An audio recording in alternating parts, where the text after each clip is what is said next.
Mesdames et messieurs, merci parce que vous êtes nombreux à nous regarder de partout dans le monde.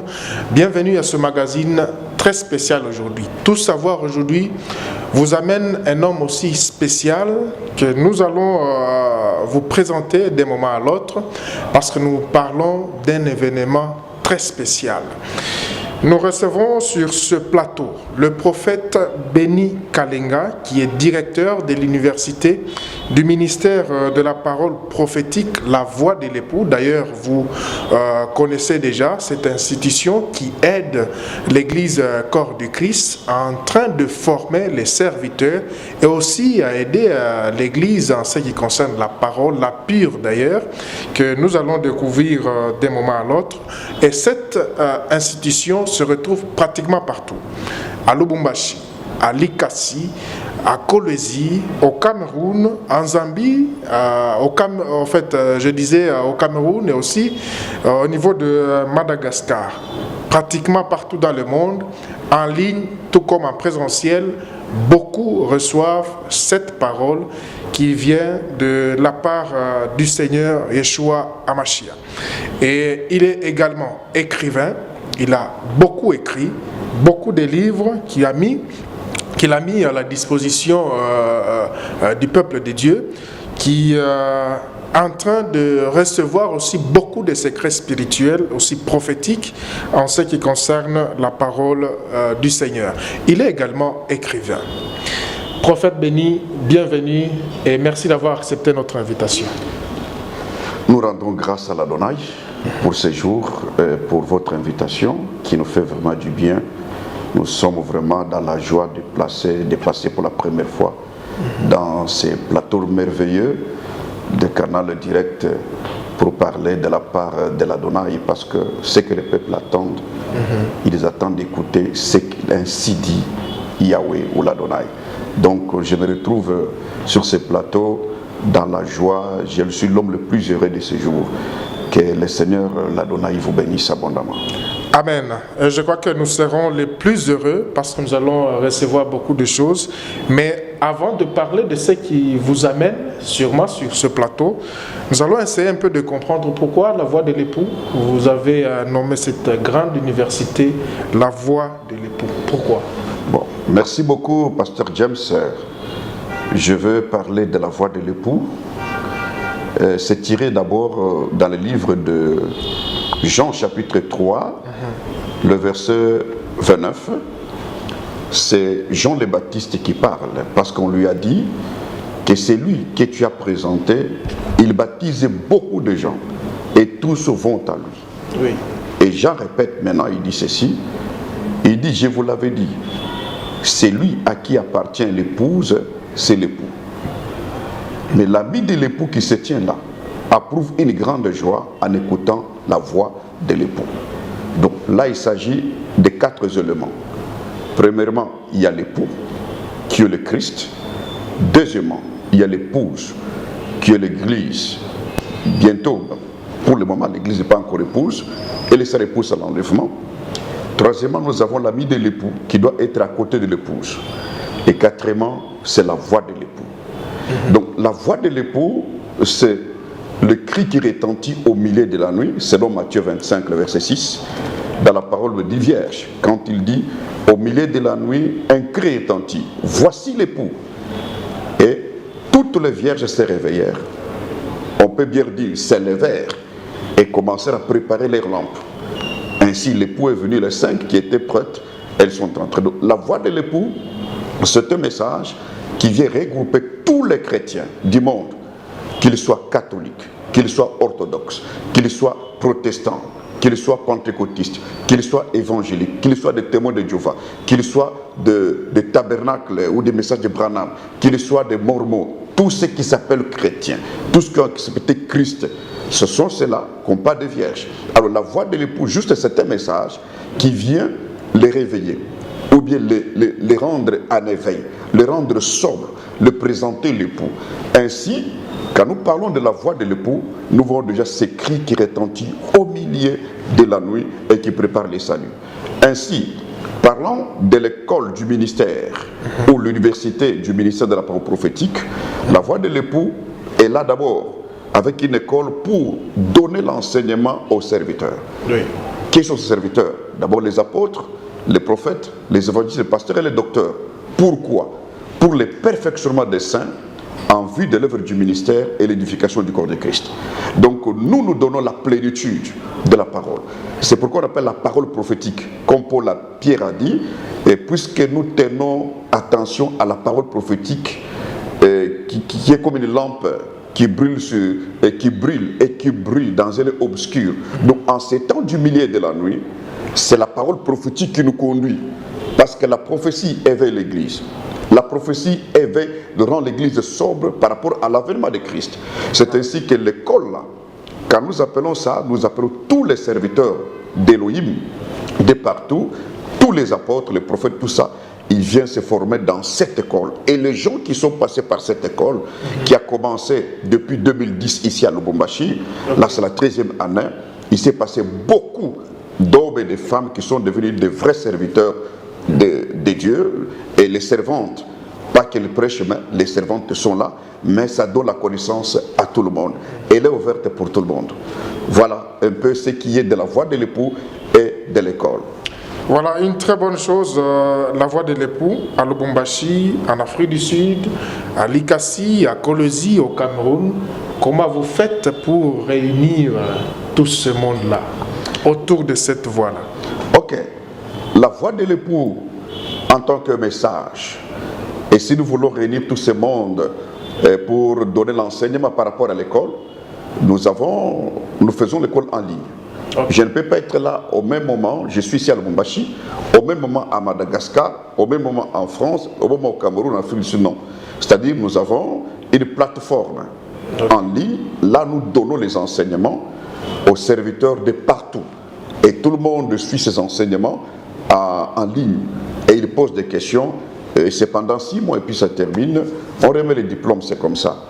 C'est comme ça que nous faisons. Voilà, bien aimé, comprenez que c'est intéressant. Et juste avant la fin, on va peut-être permettre à nos bien-aimés qui sont pratiquement intéressés à pouvoir prendre inscription, de prendre les coordonnées et vous contacter d'ailleurs directement pour s'inscrire à cette grande école, cette grande université.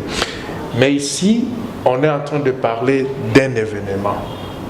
Prophète, qu'est-ce que vous avez à annoncer au peuple de Dieu, surtout de Lubumbashi et surtout ceux qui sont dans la région du Grand Katanga? Merci beaucoup. Ça, c'est ce qui m'a amené ici. Oui. Et une chose est vraie, quand un prophète s'élève, c'est-à-dire il a un message avec lui. Et le message que ce prophète apporte ne peut pas être une répétition. Ça doit être une bonne nouvelle. Cela veut dire, une nouvelle est un message qu'on n'a jamais entendu auparavant. Donc c'est un mystère caché, mais Dieu, Elohim, ouvre à un prophète, il lui donne ce message pour les gens de sa génération, pour les gens de son temps. C'est pourquoi nous venons annoncer un grand événement. Ce grand événement, c'est une grande campagne d'évangélisation et de la guérison divine. Nous avons surnommé ça selon ce que l'Adonai Yeshua Mashiach nous a parlé, de surnommer ça Teshuvah. D'abord, prophète, s'il vous plaît, campagne d'évangélisation et de la guérison. Pourquoi associer ces deux concepts? Vous évangélisez, vous amenez aussi la guérison. Oui. C'est-à-dire, l'Adonai a remarqué qu'il y a eu beaucoup de campagnes d'évangélisation, les gens donnent leur vie. Mais il y a un aspect de la guérison divine qui va se faire. Je vais très bien m'expliquer par rapport à ça. Christ, si nous prenons peut-être que le livre de Marc, si on peut lire Marc dans la Bible, Marc chapitre 6. Marc chapitre 6. Nous prenons le verset 4, le verset 5. Le verset 4 nous dit ceci. Nous lisons au nom du Seigneur. Mais Jésus leur dit, un prophète n'est méprisé que dans sa patrie, parmi ses parents Oui. et dans sa maison. 5. Il ne put faire là aucun miracle, si ce n'est qu'il imposa les mains à quelques malades et les guérit. Ah oui. Vous voyez déjà l'aspect de la guérison que nous parlons, c'est-à-dire, moi je suis un prophète. J'ai grandi ici. Et tout le monde me connaît ici à Lubumbashi. Christ dit, un prophète n'est pas reçu dans sa patrie, dans sa maison, dans sa ville, et ne fera aucun miracle. Mais, il fera des guérisons. C'est-à-dire, il va imposer les mains sur les malades, et tous les malades seront guéris. C'est pourquoi nous disons, c'est une campagne d'évangélisation. L'évangélisation, d'abord, nous apportons l'évangile. Okay. Qu'est-ce qu'est l'évangile? L'évangile est appelé bonne nouvelle, n'est-ce pas? Oui. Bon, une nouvelle, c'est un message qu'on n'a jamais entendu. Il y aura un message authentique pour tous les chrétiens et pour tous les habitants de Lubumbashi. Et en dehors de ça, ou au plus de ça, il y aura toutes sortes de guérisons sur les malades. Nous devons mettre vraiment une différence entre qu'est-ce qu'un miracle, qu'est-ce qu'une guérison, qu'est-ce qu'un prodige et qu'est-ce qu'un signe. Ici, les prophètes n'apportent pas les miracles, mais ils apportent les guérisons sur tous les malades. Okay. Je m'explique bien. C'est ainsi que nous nommons ça la campagne d'évangélisation et de la guérison divine. Quelle que soit la maladie qu'une personne va porter, parce que sur le corps, qu'elle soit une infirmité, l'Adonai Yeshua Mashiach nous a dit, il va guérir tous les malades et tous les infirmes pendant ces 3 jours de la campagne d'évangélisation. Et là, il est ici à Lubumbashi. Et là, c'est à Lubumbashi. À Lubumbashi, ici. Quand comme ça? Oui. D'abord, pour parler de Lubumbashi, j'aime bien quand on parle de Lubumbashi. Vous savez ce que signifie Lubumbashi? Non. Lubumbashi en Lamba ou en Bemba signifie la terre argileuse. Moi, j'ai toujours dit ceci, peut-être que c'est ici qu'on avait rassemblé la terre pour former Adam. Ah bon? Donc, il y a vraiment toute une prophétie. Mais dans l'ancien temps, Lubumbashi est appelé Élisabethville. Et tous nous connaissons qui était Élisabeth, la mère de Jean le Baptiste. Cette ville a donné aussi naissance à un Jean-Baptiste, à un messager. Voilà pourquoi nous disons c'est à Lubumbashi le départ de tout. Lubumbashi est comme Jérusalem.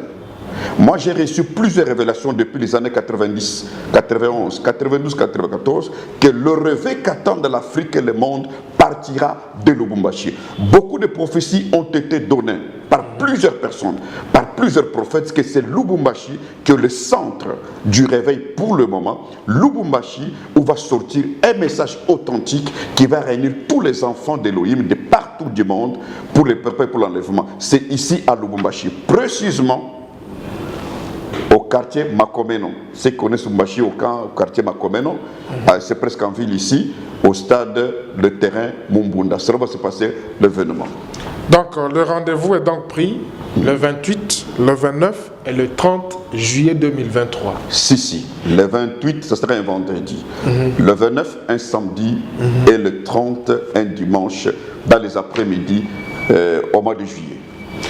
Mais la grande question, c'est ce nom que vous accordez ou bien vous donnez à cette grande campagne. Teshuva. C'est quoi Teshuva? Que l'Adonai vous bénisse d'abord, Pasteur James, c'est pour cette question. Je pense que Teshuva, c'était un mot sacré. Je le dis bien, très sacré.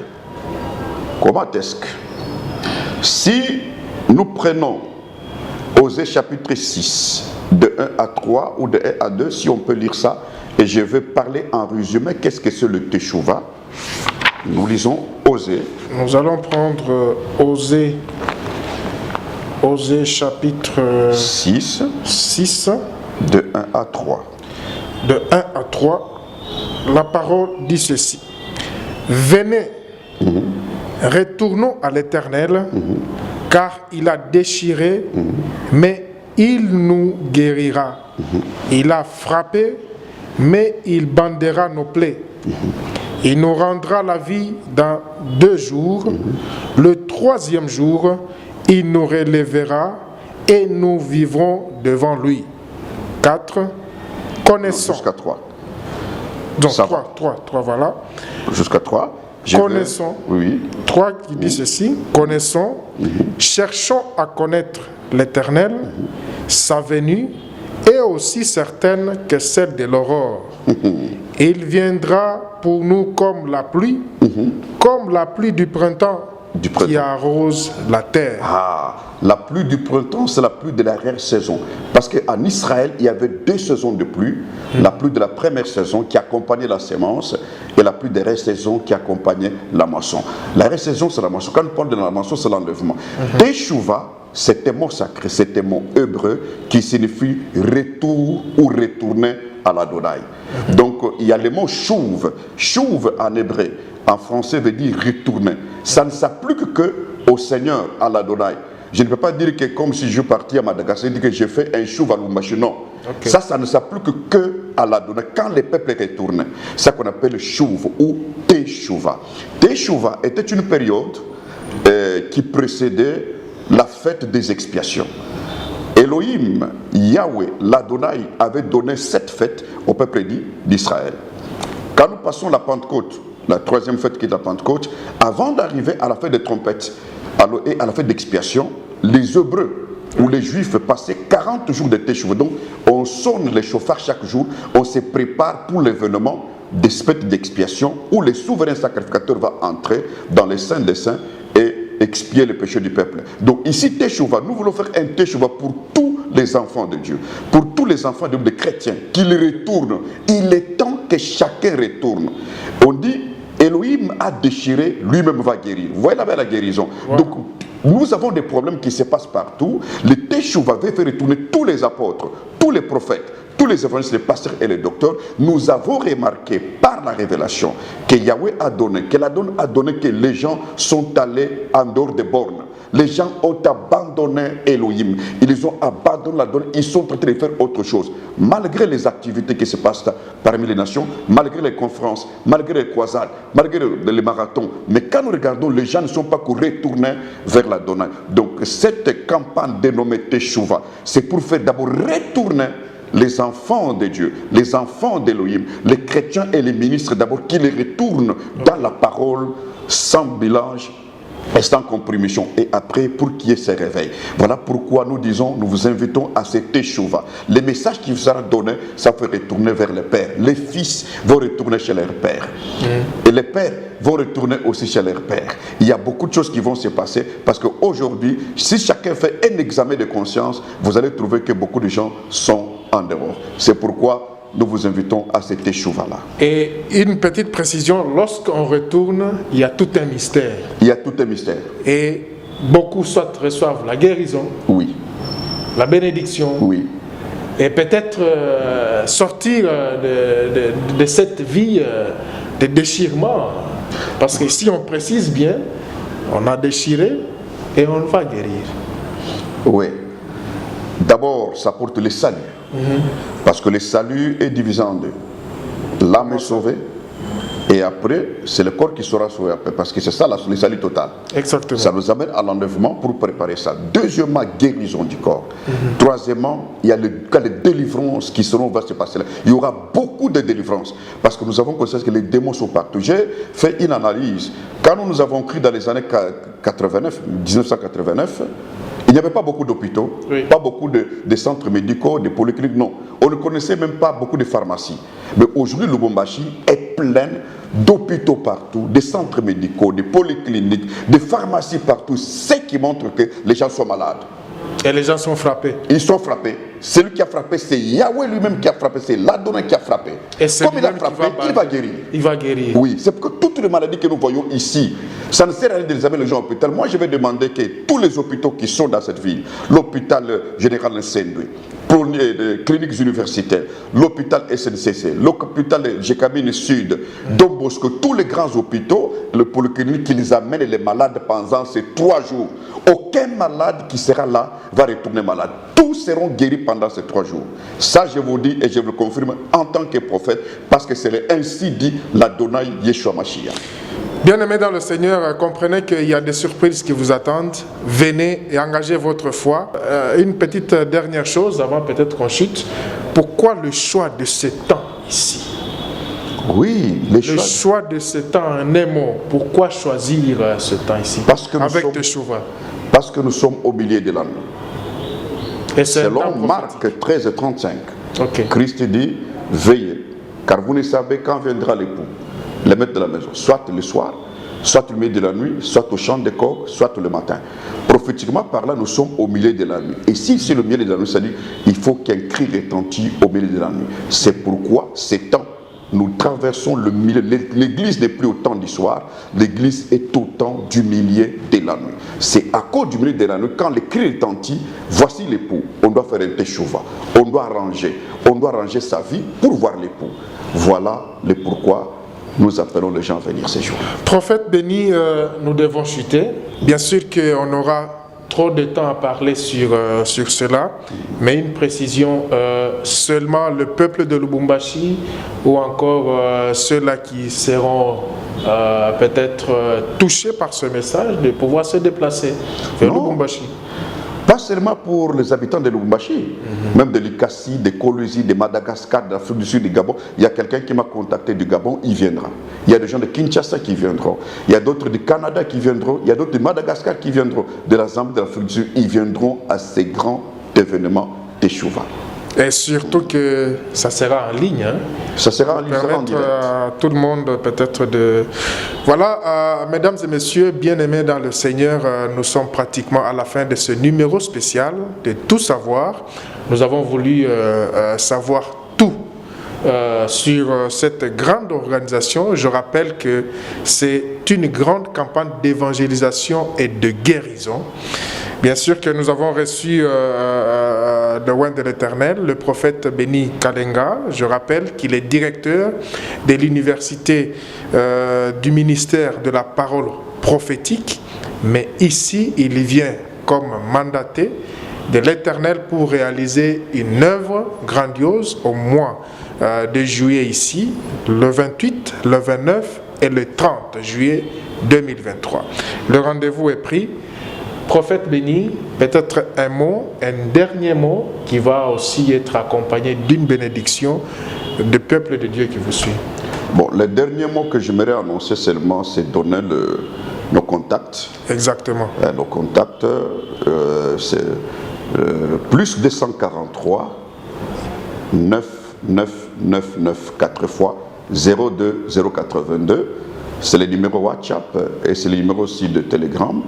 Nous avons aussi notre numéro de Telegram, c'est plus 243 81 5663.